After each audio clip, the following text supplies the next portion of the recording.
My male 31, mom is deceased. Her ring was passed down to me as the oldest brother of 3. Neither of my younger brothers seem interested in following family tradition, so I decided to honor my mother's memory and proposed to my wife with my mother's ring, and she loved it. My brother Carl, 28, came to me a few days before my wedding, saying he was going to propose to his girlfriend and wanted the ring my wife had as her engagement ring.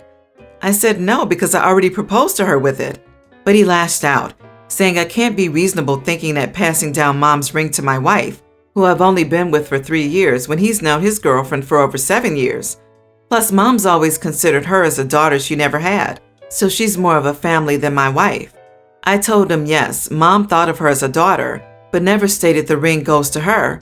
Plus, I didn't think he was going to propose to girlfriend at all, seeing their relationship was on and off for the past few months. We argued about it, and he kept insisting and harassing me, till I disinvited him from my wedding. But Carl showed up at the wedding and started calling my wife a thief repeatedly, telling her to give back my mom's ring that I helped her steal. He made a scene by calling the police, and it ended up being closed as a family dispute. My wedding was ruined, and my wife was devastated. That was it for me, and I had no contact for a whole year and only talked to my younger brother, Simon. Fast forward a couple of weeks ago, Simon told me that Carl is getting married and wanted me and my wife to come to his wedding. He gave us the invitation. I declined and reminded Simon of what Carl did at my wedding. He said Carl felt awful about what happened and wanted me to come to his wedding as his older brother for support and hoped this would be the start of something good. I told him I wouldn't support someone who called my wife a thief in her own wedding, much less my brother, who was supposed to show support that day, but instead called the cops. I returned the invite, but Dad and Aunt disagreed with me, saying Carl cares about me and wants me to share this important chapter in his life, and it's time to let it go. But I refused to go. As a result, I'm now considered bitter and cruel, since Carl was sincere and even cried. Besides, my wife and I won by keeping the ring, so we lost nothing. I want to add that I felt guilty because before this whole thing took place, Carl and I were very close, but what he did can't be undone, and he's forever tainted the memory of my wedding. But also I'm aware of how me declining the invitation might look petty. Not the idiot. Your brother ruined your wedding. Why should you pretend he didn't and act like he did nothing wrong, just so he can have the wedding he wanted? Also, I feel he probably just wants another chance at the ring. 100% there's going to be a bad twist if OP goes to the wedding, a la I'm so glad we can both be reasonable and make up. Now what do you say about doing the right thing and giving me mom's ring as a wedding present, just to bury the hatchet? Also, the extremely petty person in me wants OP to crash the ceremony, ranting about how Carl stole his special day years ago, and retribution is nigh. Obviously do not do this, but it's nice to think about. While it's possible Carl wants another chance at the precious ring, it's also possible that OP's family are trying to matchmake a reconciliation by inviting OP behind Carl's back. Neither are good possibilities. Carl hasn't apologized in person. What he did was super vile. The first step in a reconciliation process is an in-person apology from Carl to both you and your wife. Your and her acceptance of that apology is up to you. OP, make some fun plans for that day with your wife. Not the idiot at all. Wow, on Carl's end, crying doesn't unruin a wedding, no matter how sincere he feels it. Sometimes when you ruin a relationship, it stays ruined, and he sure went out of his way to ruin this one. On your family's end, they don't get to decide when or if you should forgive him. It doesn't matter if he's moving on from the person he was. Catering to that isn't your responsibility. And if he really was a changed person, he'd probably have realized that he can't demand your forgiveness for this, or your presence at the wedding. It seems Carl just wants to avoid the embarrassment of people asking where OP is the day of the wedding. My 19-year-old daughter has developed a friendship with a 23-year-old male at her job. They work at a restaurant together, and they appear to work together for night shifts frequently. She first brought him up and texted me about a new guy who's cute, working on the line. I thought it was good that she's getting to know people, but I believe what she needs is a friend, nothing more at this age. That same day she texted me. They both got in touch. It's like they just clicked, and he sought her out himself before my daughter did. Since then, they're always having a late lunch together on their breaks, according to her. One night when I went to pick up my daughter because she had gotten out early, she was still looking for a car, so I drive her. I caught her and her friend sitting very close to each other against the building, kissing. When we got home, I confronted her about it, and she was talking about the shift and that he offered her a necklace of his, but she declined. I told her that was a good choice. She should not accept gifts from a boy, especially because they're not going to be together. It's not going to happen on my watch. She thinks I'm too worried, but I told her that she's at a point in her life where she really should wait on this type of thing and stay as friends. If he becomes a part of her life further, her goals and visions could be compromised, and she will lose herself for some guy. If she accepts gifts from him, he will get the wrong idea and assume things like being more than friends. Then she started to talk about how much they have plans for next week on their day off. I told her she wouldn't be going. She's better than that. I have no issue with her having a companion, but I think the time isn't right yet, and I think they should just be friends. She didn't take this well and said that they both have boundaries and they respect each other, and that she would never let a man, whether she's 20 or 50, get in the way of her ambitions. She says that now, but this would be her first boy, and I, as her mother, don't think she understands how easy it can be for people to end up losing themselves in this sort of thing. I'm here myself with an ex of mine, where we've had God knows how many breakups over the past decade with this one man I'm with, and here I go back to him despite his treatment. I don't want her doing the same thing because she's better than that. She has the I pay the rent and bills, I can look after myself mentality, when the truth is, she is a young girl with a whole future ahead. You are the idiot. She's 19 and an adult. You shouldn't be trying to stop her from getting into a relationship if she wants one. She'll either end up with him or learn from her mistakes. Trying to stop her is just going to make her meet up with him in secret. Well, the way you're handling this sure isn't helping. You're treating this like it's 1812, and she's stuck for life with the first guy who sees her ankles. You're taking away her agency in a misguided effort to protect her, when you need to be empowering her to make her own choices, to know herself and what she wants, and that she's strong enough to make it in this world, whether she has a partner or not. You're so worried about her getting distracted or stuck that you can't see that you're creating the very thing you're afraid of. You are the idiot. She can date. You are the idiot. She's a grown adult. If the guy's not a criminal, why don't you mind your own business? On a serious note, she'll be all right if you raised her right.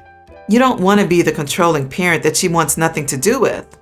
The world is full of people like her, going no contact with possessive parents. Start trusting her more if you want her to stick around.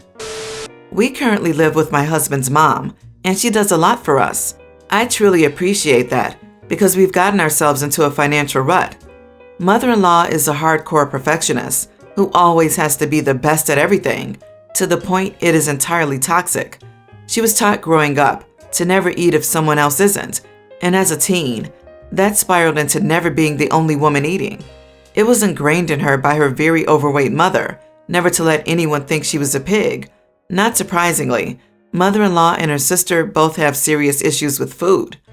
This is insane, obviously, but she is also an ER doctor who doesn't work normal hours, making it even worse. We are someplace that is probably in the 3rd or 4th wave, so she's been working crazy hours.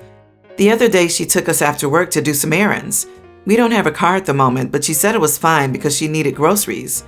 The grocery store sold food you can eat there, and she asked if we wanted any. I had just eaten, so I said no, but she should eat since she just got off work. She insisted she wasn't hungry and was thinking about us. By the end of the shopping, she seemed to be shaking and asked again if we wanted anything. My husband said he'd eat something just because he felt bad for her. I wasn't hungry and said no. She ended up leaving without eating. Then we went home and she fainted. I don't know if it was just from not eating. She has been working like 20-hour shifts pretty routinely.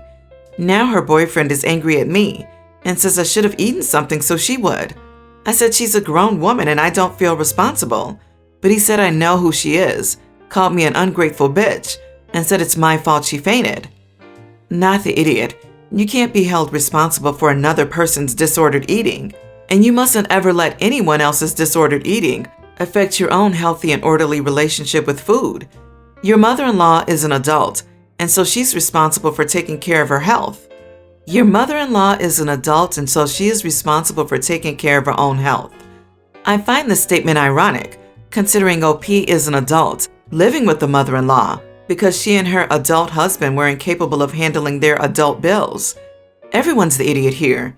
You have no obligation, but knowing that she has an eating disorder, it would have been a kindness to eat. Surely you could have gotten something small and nibbled on it. It was a grocery store. You could have purchased a small portion of grapes and just eaten a couple. You said you live with her and she does a lot for you. Why not support her in return? Added to that, we all need to be supportive of healthcare workers in this stressful time. It's not kind to enable disordered eating. It's the easy thing to do in the moment for people who don't want to do the uncomfortable work of setting appropriate boundaries and speaking honestly about problems. OP is not the idiot. Mother-in-law's boyfriend, your husband, her friends, etc., anyone could get mad at you, and yet it wouldn't reflect poorly on you. If she fainted, it wasn't because you chose not to eat, but because of what her sick mother engraved in both of her daughters' minds. It'd be nice if everyone took this as a chance to persist on getting therapy and not to enable her even more. By the way, you can also get sick by overeating, so their logic is that she shouldn't get sick, but you should so that she doesn't? What a brain teaser. I came across this while on my quest to find answers as to why my oldest daughter behaves this way and feels the need to hurt her mother so deeply. My daughter and I have always had a complicated relationship ever since she was a child. She was often strong-willed, overly confident, and was frequently in trouble with her teachers for being too social during class. We often had to teach her manners and reinforce good behavior while making sure she didn't grow up to be too arrogant. She has always suffered with mental health issues and has convinced herself of things that never actually happened. And when she married her husband and got pregnant with her first child, she suddenly told me she didn't want me visiting her anymore. I told her she had broken my heart and that I'll give her what she wants then, which is space. When my grandchild was born, I found out and tried to initiate a relationship with my grandchild, but she always prevented it and kept them from me. She would send me elaborate stories, claiming how awful I was to her, that bordered on dramatic and delusional. She never wanted to be a mother, I believe, and that's why she doesn't want me to know my grandchildren. After repeated letters and emails to my daughter, she kept ignoring me to hurt me. My heart is constantly broken, but I don't want her to think I'm not trying. It's been 6 years since she's spoken with me, but friends and family usually updated me on how she's doing. I found out through my ex-husband that my daughter is pregnant again. I was deeply hurt by this, as my sisters and mother were all aware, yet I wasn't told until after she had already given birth to my grandson. I told my sister that I'm deeply hurt that they contributed to hurting me and participating in activities designed to hurt me. I told them that they should have told my daughter that they wouldn't keep her pregnancy a secret and exclude her mother, since they would hopefully say that they love. One of my sisters told me I was called some hurtful names and blocked me, while my other sister just ignored me. I told them both that I need to have boundaries then and not let people in my life who would do things to hurt me. My mother told me some more hurtful things and that I am in the wrong. I don't think I am, and I genuinely don't understand where all this animosity towards me for just being a loving mother who tried her best came from. The fact that you're not elaborating, gloss over her mental health, and this entire post has more me's in it than a Nintendo Wii game is a glaring red flag that you are the idiot. Your grandkids' life is about them, not about you. Seriously, this thing reads like an entitled parent post. OP, your daughter cut you out of her life. Your entire family has told you that you are the problem, then blocked you, or chose to stop communicating. That's pretty drastic if you haven't done something to warrant it. Except that you screwed up with your daughter. It's a bitter pill, yes, but it's also the reality of the situation. Stop victimizing yourself. You are the idiot. Sorry, but I don't believe a word you are saying. Your family are keeping you apart from your grandchildren because you were awful to your own daughter.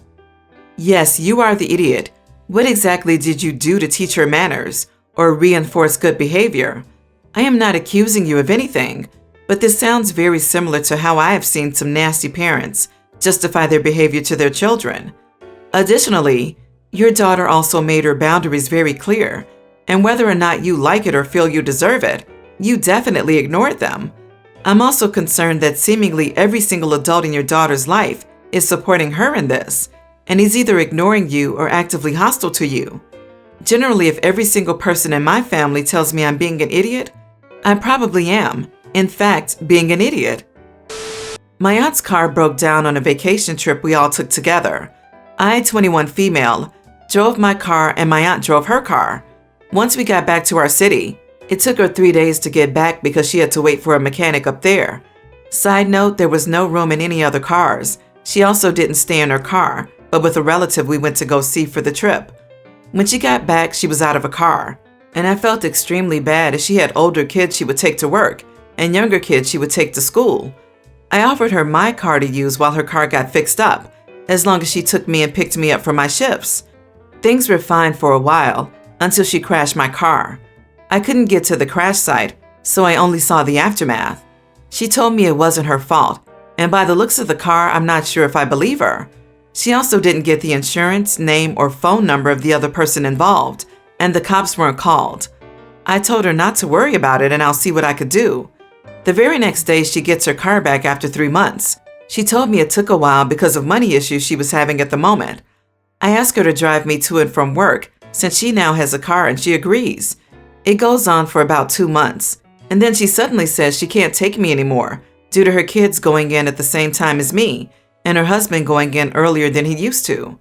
Due to not working, I make no money and I'm struggling to pay the rent and other utilities at my home. I've been so stressed. I've applied for jobs in walking distance, but haven't been accepted anywhere. I've had a breakdown every night for the past 2 weeks. Boyfriend said she broke it and she should pay it back or replace it. My mom said I would be the worst person in the world if I asked my aunt because that's not what family does to each other.